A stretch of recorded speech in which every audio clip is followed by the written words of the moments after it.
Okay, in this video, we'll look at the difference between will and would, or as I like to look at the difference between reality and the simulation. The first way we'll look at this is looking at an if condition. So let's look at a simple first and second condition. Our first condition is, in grammar books, what we call a true condition. It's not really true, but we'll see. So our first condition, we say, if I invest in my books, I will make money. Right? So we learn that it's a true condition because I can invest in my books. I have the condition to do so. And so we can look at either I will, I can, I should. But normally with if conditions, we talk about this kind of either promises or our expectations and kind of this very confident outcome of something. And that's why we use this condition to help us imagine solutions in our head. Our second condition is what we call an untrue condition.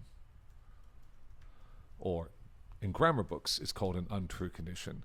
So it looks like this. Our verb goes one step backwards into the past. If I invested in my books, and instead of will, we have would. I would make money.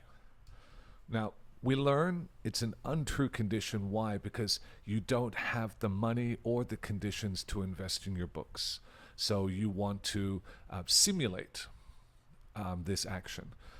So that's what we learn in the book, that if you have the condition, you always use the first condition. If you don't, you use the second condition. But that's not true.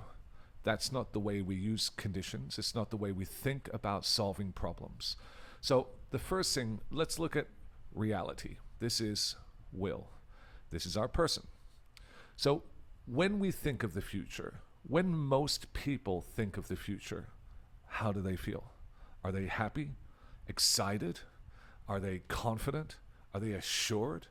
Or are they scared to fucking death? Most people, when they think of the future, the emotions are anxiety, fear, imposter syndrome. And in many cases, if, let's say, we try something new, it's humiliation. So we can look at a different piece of grammar for this. Let's say that I have an action here, and my action is invest. And so we have two people. This is me, and this is someone else.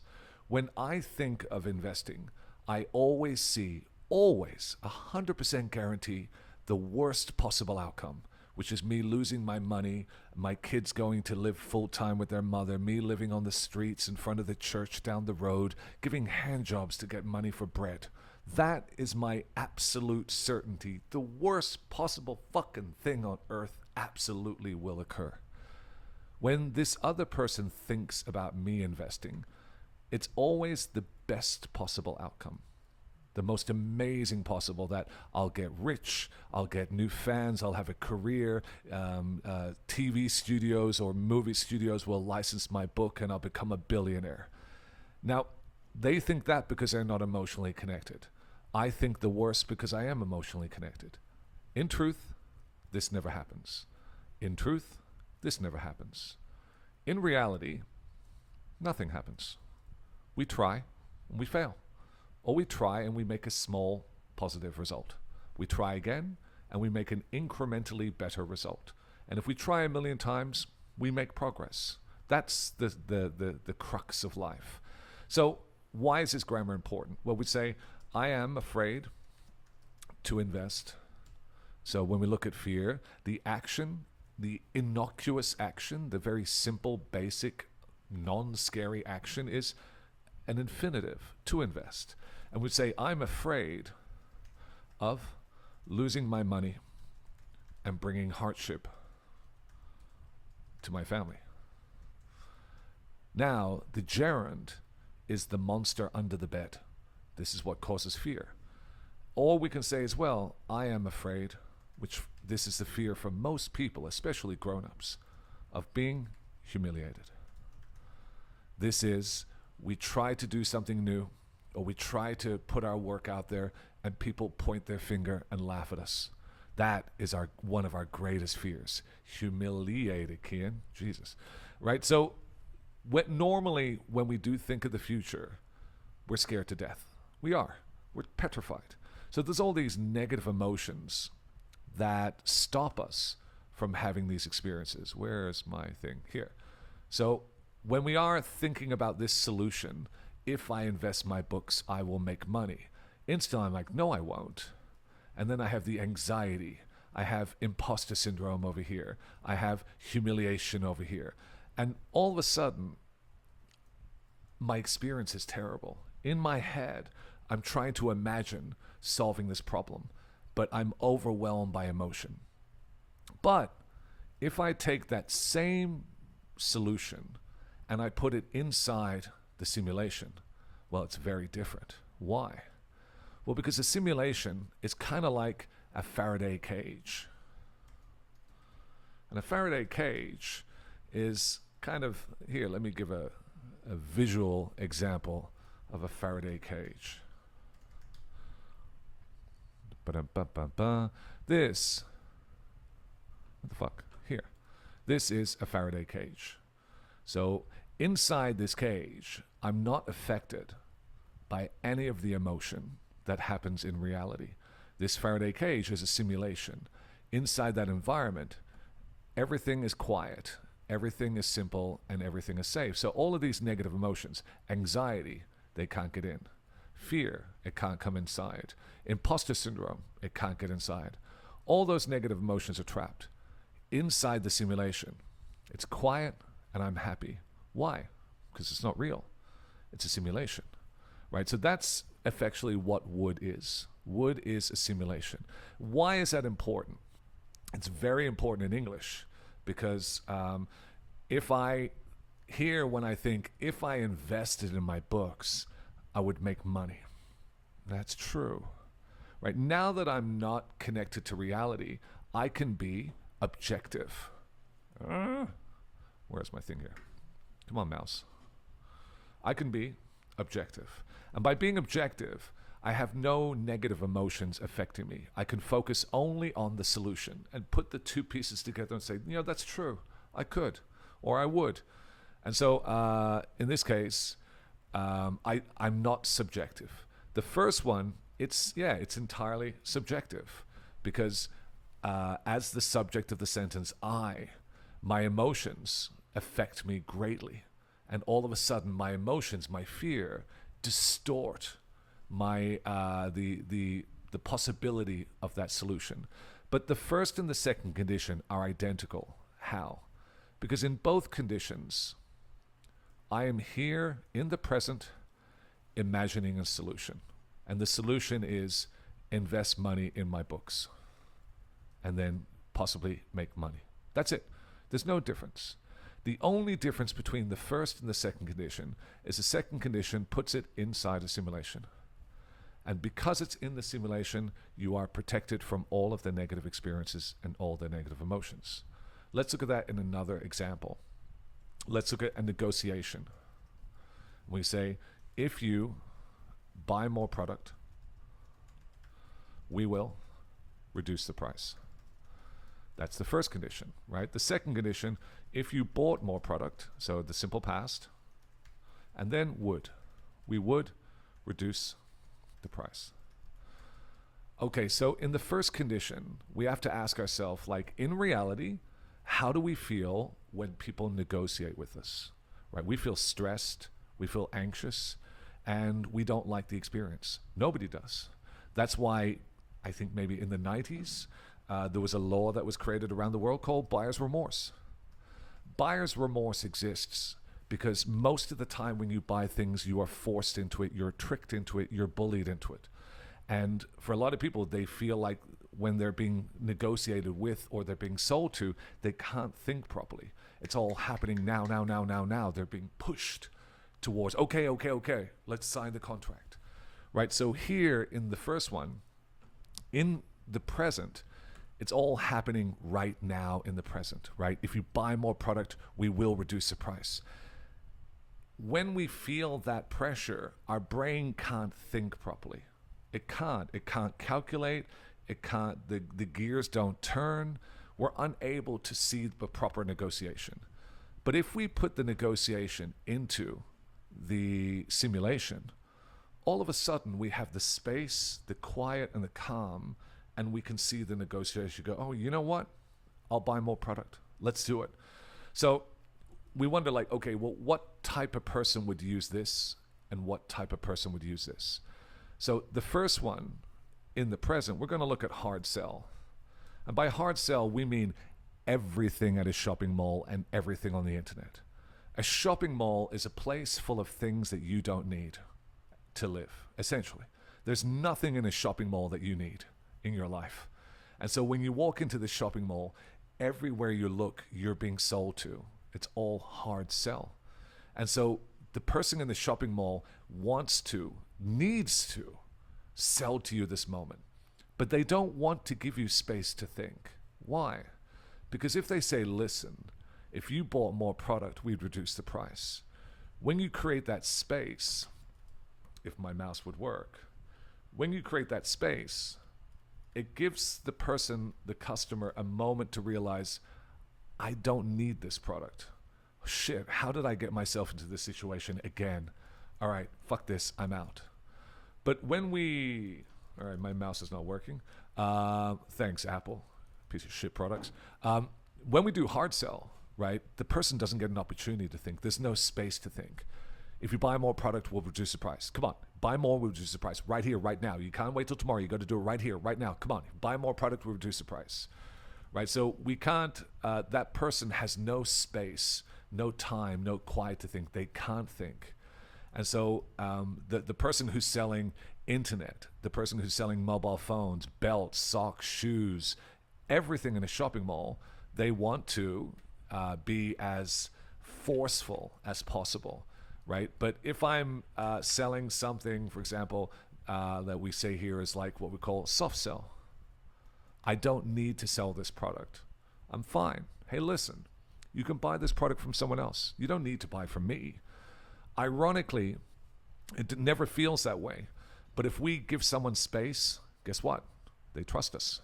Yeah, in negotiation, if you take it to the simulation and you give someone the space to think for themselves, then they're more likely to close with you immediately.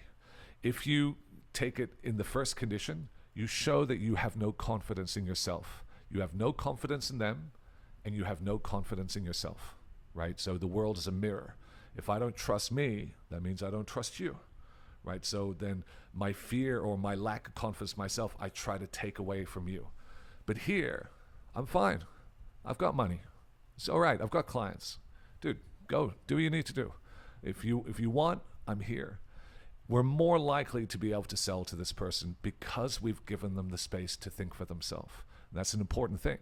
Now, sometimes we don't want someone to think for themselves. So let's pretend that I'm in a store and there's my son is playing with an expensive vase.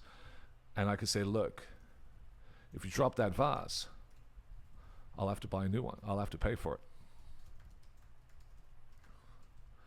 Or I could say, if you drop that vase, who cares? That vase, I'd have to pay for it. Right, so here, we're in a store. My son is holding a very, very expensive vase. Do I want to give him the space to think for himself and go, you know what? That's true. Wow. Okay, I'm going to put the vase down. Or do I want to be almost imperative and put that pressure? Dude, put it down. If you drop it, I'll have to pay for it. Now, put it down. Right? So in that moment, I want to use reality.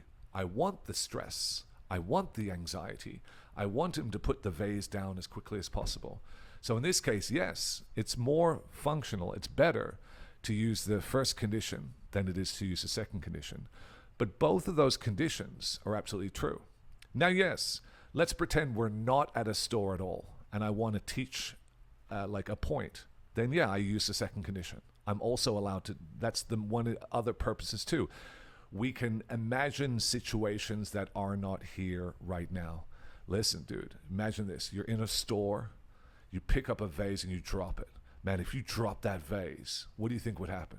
Dude, you'd have to pay for it. I know, right? So when we're in stores, man, don't pick up expensive vases, right? So the second condition allows us to, yes, try scenarios that aren't real, and create aspects. But also in the real world, we can use both of these to solve our problem. Because again, sometimes it's better to give space. So the same thing, I think we'll just leave it there. This will be a short video because I've got a class to teach and I've got to edit my book. That's a very brief introduction to that. Just one more point on this I'll make very quickly. Let's say that my daughter says, Dad, can you pick up me and my friends? Or she says, Dad, would you be able to pick up me and my friends? Right, so this is not an if condition, but it's the same thing. This is reality. This is the simulation. So what's different? In reality, we have resistance, right? So obviously I'm going to say yes to both. But in the first one, I'm going to say, Jesus Christ, you're always asking me to do these things. Why did you ever ask your mother? Why are you always asking your father? All right, where are you? What time? Right, it's going to come with this annoying resistance. Right, I'm going to feel like, oh my God, always me. The second one, no. Why? She took it to the simulation. In the simulation, there's no emotion, right? So there's no annoyance, there's no victimhood, there's no resistance. Instead, she says, Dad, would you be able to pick up me and my friends? Say, all right, cool. What time? I'll be there soon. So she does this all the time, not because she got the teenager's handbook for manipulating dads. These are the ways to talk to your dad so that you don't get annoying, shitty lectures. No, it's like ingrained, and it's a part of English too. This is a part of like the English language, is to avoid direct language. The reality is full of very extreme and intense emotion and pressure. The simulation has none of it. And so when we can bring things to the simulation, all of a sudden we have this greater sense of respect. In Brazil, for example, we learn when we test the character of a person, if I have an ice cream and I see you sitting at a table, right, I have to offer the ice cream. Você quer? And you have to say, no, obrigado. If I don't offer, I'm a piece of shit. If you say yes, you're fucked. Right? But when I offer, você quer? Ding, ding, I'm a good person. I have strong moral values. When you say, no obrigado, ding, ding, you show that you have strong moral values too. And now we are good people. Now, when you're in Australia or Ireland, yeah, you don't have to offer shit. Of course, because nobody's expecting it, because we didn't learn that this is the way that we test moral virtue and moral character. This in Brazil is the passage to test your moral character of a person. If the person doesn't offer the food, they are a monster. If the person says yes and takes your ice cream, they are a monster. But in English, we have this. We have this where? The difference between reality and the simulation. And in indirect questions, we see this all the time. So this is a direct question. Can you pick me up? The indirect question, would you be able to pick me up? A more indirect question, I was wondering if you would be able to pick up me and my friends, right? You take it that indirect, so that takes us from the simulation to the magical simulation made out of marshmallows. That's not even a question. And now I'm incredibly happy that you brought it over here. And so I will say, absolutely. But if you're direct with me, can, will, should, all of this, my first reaction is always an initial no. It comes with a lecture, always. So that's very quickly. There might be another class on this later, but that's just a difference between reality and the simulation. And the use of would in English. Very, very important. That's it. As always, love that people love you. Everybody else is a piece of shit. That's my cat. She's sleeping throughout this whole thing. And my other cats are somewhere in the house and my dog is asleep. That's life, and it's 40 degrees somewhere here. Thanks. There'll be another video maybe next year, something like that.